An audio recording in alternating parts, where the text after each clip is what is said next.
Aïe aïe aïe, c'est Jésus qui est fort. C'est lui le roi de la tribu de Juda. Alléluia.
Sebeyibolo Yesu fanga babeila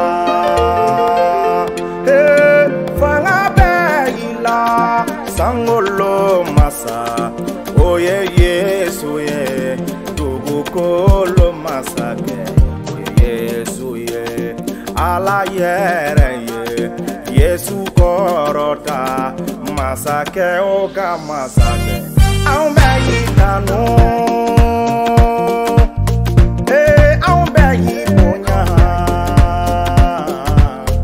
Yesu ambeitano Kabonya badaika